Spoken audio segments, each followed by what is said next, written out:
completely thwarting this drop attack. Of course I completely missed it, but yeah, I wondered what you were doing. I thought, well, maybe I'm a little off on the replay, but I maybe should have brought that up.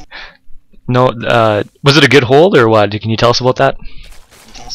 Yeah, I mean, he did some decent damage, and the Zerg really, what he tried to do was snipe the lair, which I think may have been a mistake when he could have easily had that Evo chamber that's upgrading right now, and that would have been such a bigger blow. Yeah, he did some okay damage, but I feel like targeting the lair was a mistake.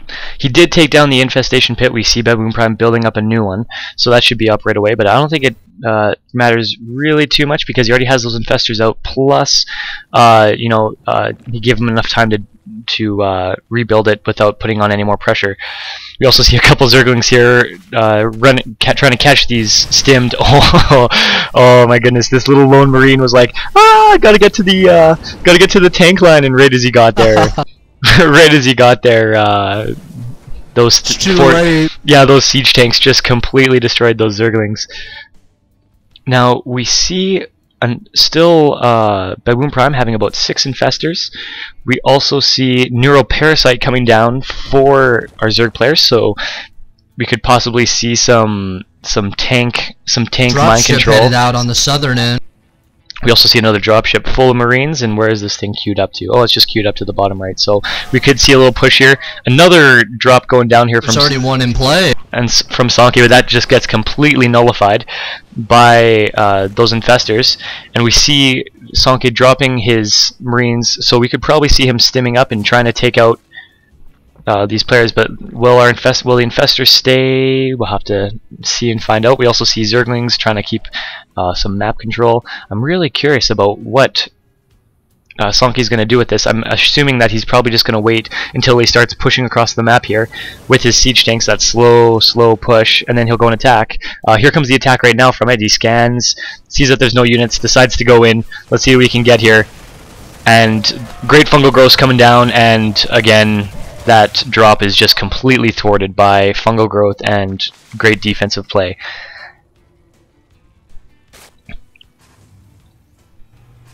I feel like he should have waited longer there, maybe, to because he was kind of just hanging around that base like he expected another drop, and he really could have done like a drop at the main right now. If he were splitting the drops, like say, you know, who were we just watching? Select. I was just watching Select play nasty drop play. If he were dropping in 3 places right now, this Zerg could not deal with it 100%, and would probably lose the game off just that. I mean, look at the main. It's wide open. Hit the Evo. Hit the infestation pit. Hell, maybe even get the lair again. Bottom. He's putting down another expo. I mean, he should be dropping there, and then putting the tank line right in the middle of the map, pushing across slowly. The Zerg cannot deal with that. He just clearly doesn't have the units. I feel like Terran needs to step up his game here. We see, since that hive went down, we see an Ultralisk Cavern going down. We see 7 Ultralisks going down to try to counter these siege tanks. This will be pretty epic if he can get some good neuroparasites down, and those Ultralisks can just basically tank these Marines to try to get some good neuroparasites going down. We see a dropship picking up 4 Marines and a tank headed towards that lower expansion for our Zerg player. But again, look at these Zerglings. It's like he has a 6th sense or something. He just knows that he's waiting, expecting attack, and oh, let's see if they see it in time. And look at this, just perfect defensive play. This drop should be completely thwarted, and here it comes right now, sieging up, and all the Zerglings and his entire army is right there. This is a great defensive play, and oh man, just completely destroying any type of drop. That was really ineffective. I feel like what he could do right now is really, if he's bent on taking that bottom right, Terran needs to work the elevator to it, and Zerg can't stop that. I mean, both rocks are still in place on that expo too. He could take that expo, start an elevator, and start an attack from the south up, which are his newest expos, and really put a damper in what Zerg's doing.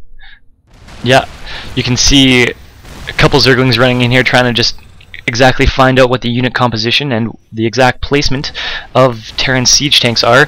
We can see a whole bunch of we can see a sensor tower being built right in the middle of the map, so our Terran player will find out an exact, know exactly where the enemy units are. Fuck. And this is a oh my god, this is a lot of Ultralisks coming down here with three armor, and here they come running in here. Here they come. And here you go, such a great attack here. All these tanks are gonna go, oh my goodness, just completely getting absolutely rickrolled. Oh my goodness. Didn't even need infestors. Unbelievable. No, he didn't at all. This was just a complete walkthrough, and we can see that our Terran player from that has like absolutely no units. Oh my goodness, he's just gonna walk in here. Game's over. I don't think he can recover from this. He's gonna walk through base after base, shutting him down. Yeah, there's absolutely no way. We can see that the planetary fortress for the third is getting attacked here and doing a little bit of damage, and all of the repairs coming down, and doesn't even matter. These SCVs are all going to get AoE down. All of them are going to die. Oh my goodness. These infestors are just sitting around. Ultra streaming. We just see these infestors sitting around with like full energy, just not even needing to do anything really. These Ultralisks are just coming around and just being beefy. Oh my goodness. Look at him just walk in here. It doesn't even matter if our Terran player has anything in the high ground. Doesn't even matter. He's just going around completely destroying. And good EMPs by our Terran player, getting rid of that energy from the infestors, but I don't think it's going to matter. We see... Yeah, I wish it mattered at this point, but it was a great EMP. We see our... Yeah, we see our Zerg player just going back and forth, just completely thwarting any type of expansion that our Terran player has. We see a drop coming down here, but again, 2 Ultralisks and an infestor with full energy should be able to clean this up. They have absolutely no chance. I feel really bad for these Marines coming in here, being forced to try to do a drop here. I'd be really angry. I would not want to be a Marine or Marauder, or even a medevac in Sonkie's army right now. We see him trying to push out here again with about 5 tanks and a handful of Marauders and Marines, but I really don't think it'll be enough against these Ultralisks. We see we see a good concave here, and a little scoot and shoot, and GG. We knew that that was coming pretty quick. He didn't really have too much of a chance here.